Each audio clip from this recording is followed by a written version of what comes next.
رحمتالله و برکاته. اولا از نام حضار محترم، از نام عزیزایی که در این محفل خیر شرکت کردند و برادرمون حاجی مراد معادلی اظهار سپاس و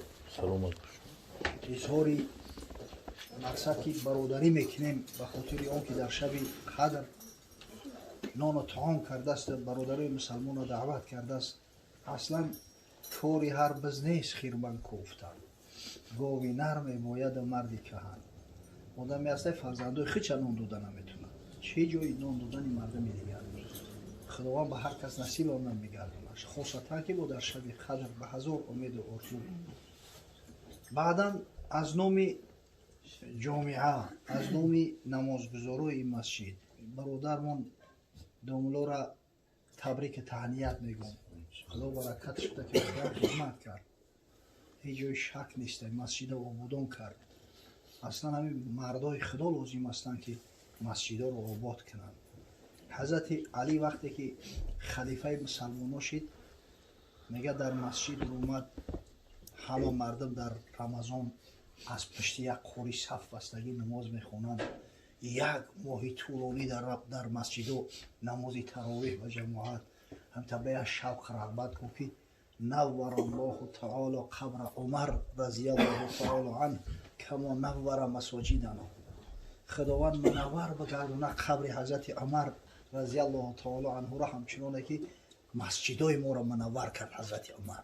هم زمان حضرت عمر دیگه همین یک ماه رمضان هر روز ختم قرآن و 20 رکعت نماز مشروع شد کو همین تا با وجد به شو گفت نه که خداوند قدومی همو دوملوها را منور بگردونه، در خاندانشون نور و صفا نازل بسازه که مسجد را آباد میکنن. پروردگار برکت شو بده. همون دوملوهایی را که خدمت میکنن مردم در اطراف خود جمع میکنن، مردم به خاطر شنیدن امر به معروف و نهی از منکر شون سعی میکنن که با مساجد شتاب کنن. اگه دوملوی ما را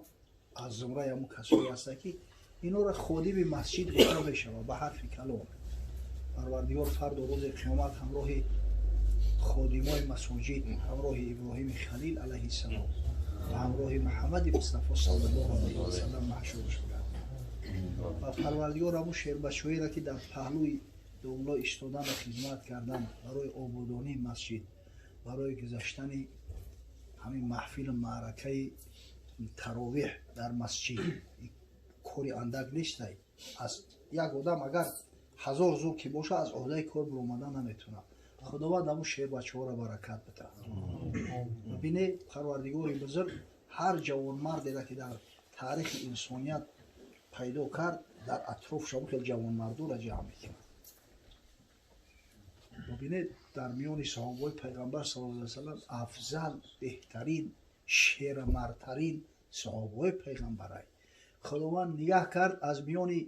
بندگانش محمد صلی الله علیه و سلم همچه خاتم النبیین انتخاب کرد. بعدا با نگاه کرد در قلب بنده ها در اطراف یعنی حبیبش محمد صلی الله علیه و سلم انم صحابه شیر مرد دلسوز و پروانوار چرخ میزدگی را انتخاب کرد.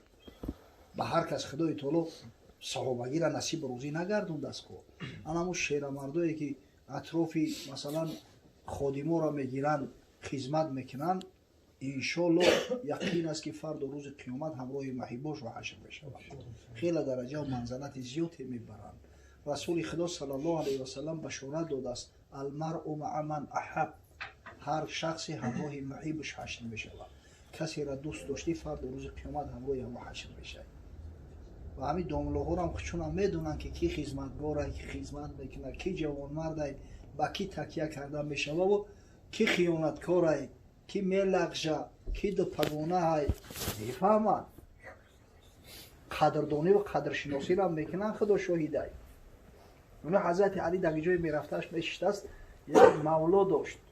یک غلام آزاد شده، قدش پس رنگاش کجله، یک دست شل انت مقصد که شکل صورت هم بزیب نبوده است. میگفت است همون قنبری من کو قنبر را بیاری. او قنبر را هیچ که هیچ حساب نمیکرده است. ای حضرت در جای میشته همون قنبر کجا ده قنبر را صدا کنه بیاد پیش بشینه. همون نظم میگن که قدری گل بلبل بداند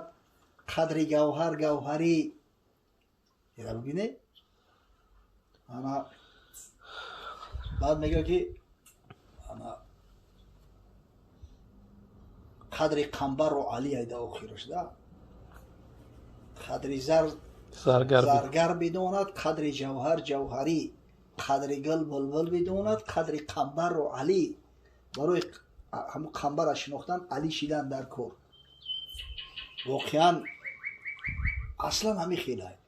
ولی همون کتاب ها هست رجال حول رسول الله صلی الله علیه و سلم مردایی که در اطراف پیغمبر صلی الله علیه و سلم بدن صفاتشو میکنن چی مردو هستند این هر یک بزرگ مرده که در تاریخ اومده در اطرافشون که شیرمردو هستند که تقویهش دادن و کمکش کردن که مقصد که به یک نتیجه رسیدن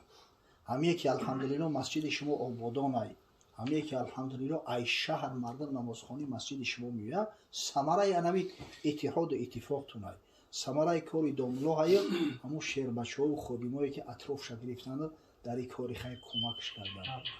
پروردگار بزرگ از جمعی برای گزنده حفظ کنه خداوند همین خدمتی که در خانه الله کرده در نامه اعمال تو ثبت بگردونه و سبب نجات و فرد روز قیامت سبب دوباره چیدن تو به جنت سبب رسیدن و نویل گشتن تو به شفاعت محمد صلی الله علیه و سلم و به دیدار بی‌مثال الله ذوالجلال و الاکرام بگردونه این کسایی که خدمت مسجد کردن هرگز خدمت رو ضایع نمیشه هرگز و یقین بدانید و ان المساجد لله و مسجد ها خانه خدا هستند خادمای مسجد کسایی هستند که خدمت خدا را میکنن اینا خادمای الله هستند پروردگار بزرگ ماه شریفه این شب بزرگ براتون مبارک بگردونه طاعات عباداتی که کردیم انشالله در این شب همین نشستن و سوال و جواب و حتی طعام خوردن به خاطر اون که پگاه روزه بگیریم همه همین عبادت هست خداوند این طاعات و عبادات در نامه اعمال مثبت بگردونه و توشه آخرت ما بسازه پروردگار تا رمضان دیگر تا شب قدر دیگر بندگان صالح شد امتان حبیبش محمد صلی الله علیه و سلم امتای صائم و قائم در پناه امن اسمتش محفوظ بداره خداوند بزرگ در این منزل در این محفل در این محله در این دیار در خاندان برادرای زیبایی که در این مجلس خیر شرکت دارند فیض برکات خیرات حسنات ربنا آتینا فی الدنیا حسنه و فی الاخرة حسنه و قنا عذاب النار برکتك انت تواب الرحیم پروردگار ثواب آیات تلاوت شده کلام بزرگوار ثواب این نعت نشاطها را ثواب این نان و طعام ها را که در شب قدر به خاطر بندگان روزدار اهل این خاندان نجیب آماده کردند قبول و مقبول گردان و برسان به ارواح جمیع پیغمبران خاصتا به روح رسول الله صلی الله علیه و سلم پروردگار روح آن حضرت را از صاحب خانه و اهل خاندانش و مهمانانش شاد و مسرور گردان و فردا روز قیامت از شفاعت آن حضرت صلی الله علیه و سلم امتان شکی شب قدر پاس می‌دارند و عبادت سپاری میکنند برخوردار و با نصیب ساز بعدم برسان به ارواح جمیع مؤمنین و مؤمنات مسلمین و مسلمات جمیع ارواحی که از بابای حاجی مرادعلی و مهمانانش میدی دعا دارند خداوند و رحمت مغفرتشون کن و در بحبوحه جنت مستقر شد خداوند بابای حاجی را همراه فرزنداشو همراه حاجی سید مدثر و برادراشو همراه اهل خاندانشون سید مصویر رو عبدالمصویر ماشاءالله